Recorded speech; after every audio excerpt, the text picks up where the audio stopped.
Interkultural kebudayaan bangsa Nepal berdasarkan Dimension of Culture untuk memenuhi tugas UAS atas nama Ashadi Prodi IT.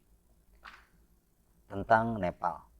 Nepal atau nama resminya Republik Demokratik Nepal adalah sebuah negara di Asia Selatan, terletak di Malaya berbatasan dengan Republik Cina, berbatasan juga dengan Tibet dan India di selatan, juga timur dibatasi oleh Bangladesh.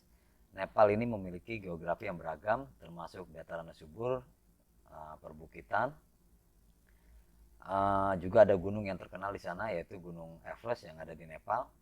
Nepal adalah negara multi etnis, multi bahasa, multi agama, dan multi budaya. Dengan bahasa Nepal sebagai bahasa resmi. Ibu kotanya adalah Kathmandu.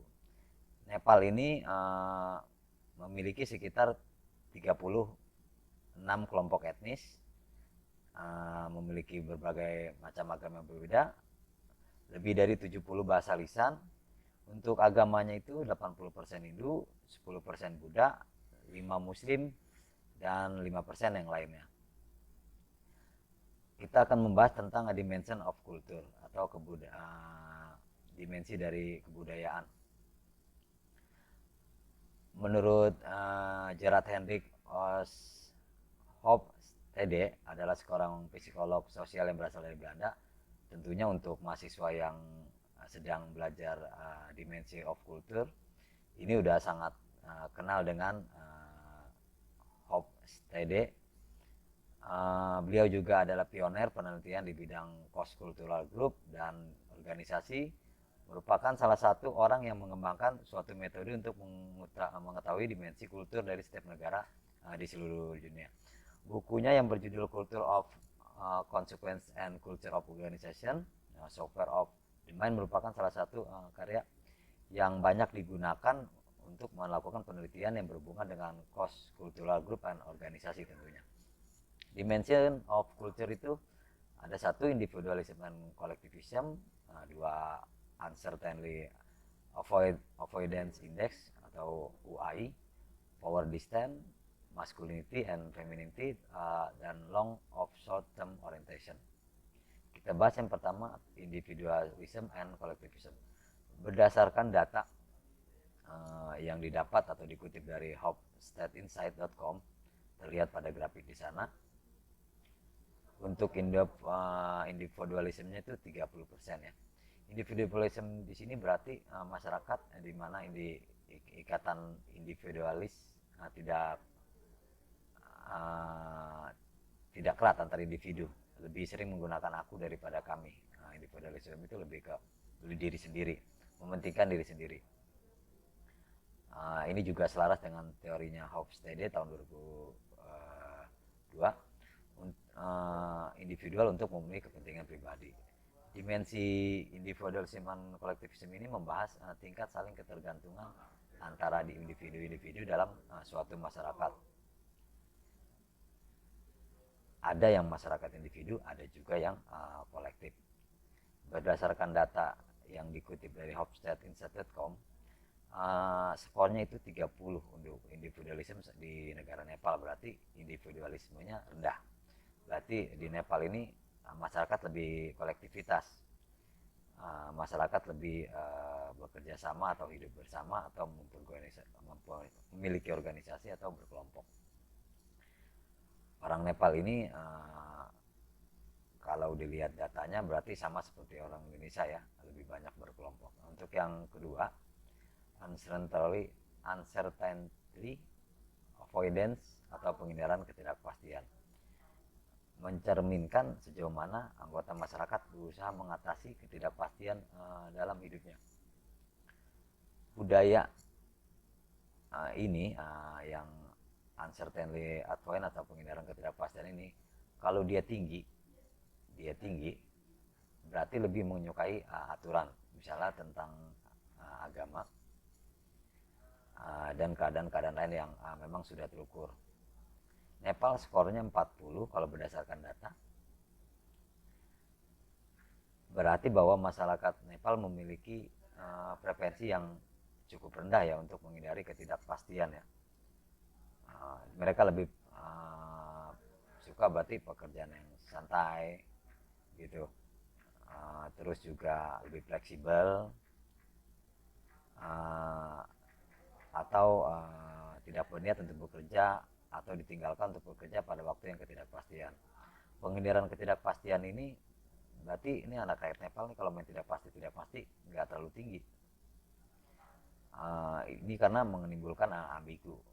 Dengan kata lain, masyarakat lebih menyukai sesuatu yang pasti, yang ada ukurannya, ada hukum, ada aturan, ada norma, sehingga ketidakpastian cuma 40% di sini dari 100 ya. Orang-orang akan menghindari ketidakpastian dan cenderung mencoba ke yang pasti-pasti saja. Yang kedua, power distance atau jarak kekuasaan. Power distance memfokuskan derajat persamaan dan ketersamaan masyarakat atas dasar kekuasaan dan status. Penawaran dimensi jarak ini semua individu di masyarakat ini tidak setara, tentunya dipandang sebagai hierarki yang kaku ya, dimana kekuasaan ini jadi tidak merata ya, karena power distance ini, jarak kekuasaan yang tinggi dari suatu masyarakat tentunya disetarakan dengan kekuasaan dan kekayaan. Hofstede tahun 1991 mengukur jarak daya dengan indeks jarak daya, menemukan nilai dan sikap sebagai negara PDI rendah dan PDI tinggi, negara tingkat nasional. Pada modelnya nilai Nepal ini ya, kalau dilihat di grafik itu 65 dari 100, menunjukkan bahwa kekuasaannya tinggi di Nepal.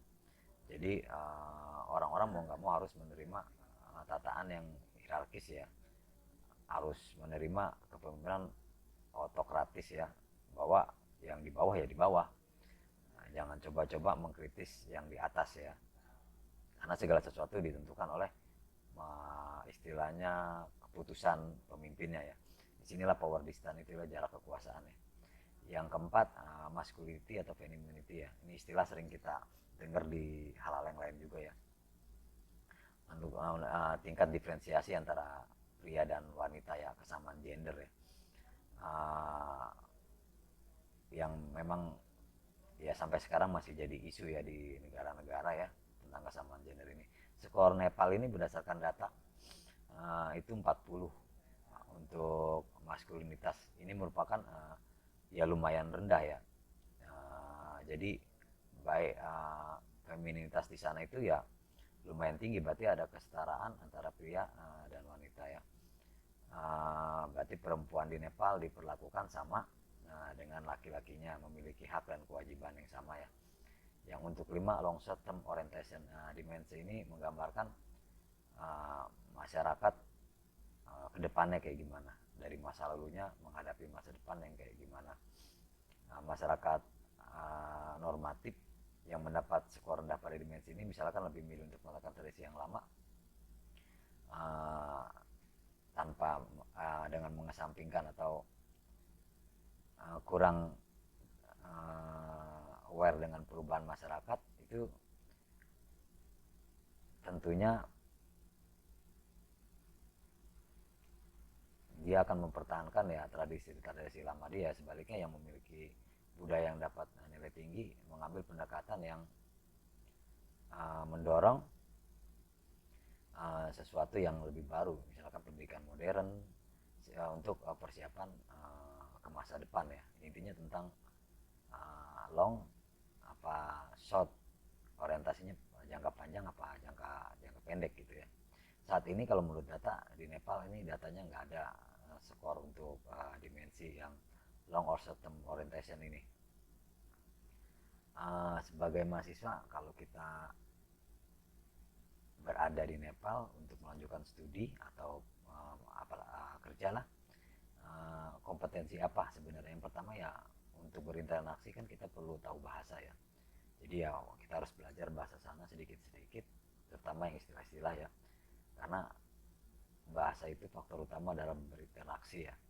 Yang kedua, budaya adalah cerminan identitas negara manapun. Nah, dengan budaya yang beragam nih, Nepal sama ke Indonesia, sedikitnya kita harus terbuka menerima budaya sana, mempelajari budaya sana, supaya nanti waktu berbaur akan lebih baik. Berarti kita harus mempunyai kemampuan untuk berbaur dengan cara terbuka atas budaya di sana. Nah, ini mayoritas agamanya kan 80% Nepal ini Hindu. Jadi sedikit banyaknya kita harus mempelajari tentang Hindu. Bukan berarti kita ikut beribadah, tapi paling kagak hari-hari besarnya aja kita harus tahu. Jadi kalau umat di sana ada perayaan hari besar, kita juga bisa menghormatinya. Nah, yang keempat ini, karena di Nepal ini tadi individualismenya rendah, 40 ya, cukup rendah, maka kan cenderung kolektif kayak di Indonesia. Nah, kita nih kalau hal seperti itu berarti di masyarakat kita harus bergaul, jangan cenderung individualis gitu. Kalau sesama mahasiswa ya berbaur dalam kegiatan-kegiatan di kemahasiswaan, kalau di lingkungan ya dengan lingkungan ya. Jadi kita juga harus lebih peduli terhadap sesama, saling tolong menolong, karena kita tinggal di sana ya seperti di Indonesia ya, kolektivitasnya lebih lebih kental di sana. Ya menurut saya seperti itu kalau kompetensi mahasiswa kalau mau tinggal di sana baik sebagai pekerjaan atau melanjutkan studi di Nepal. Untuk daftar pustaka diambil dari yang tadi Offset Insight datanya, juga dari jurnal Offset Kultural ini yang orang India, Urban Kumar Gautam. Untuk presentasi saya cukup sekian. Mohon maaf apabila salah-salah kata. Assalamualaikum warahmatullahi wabarakatuh.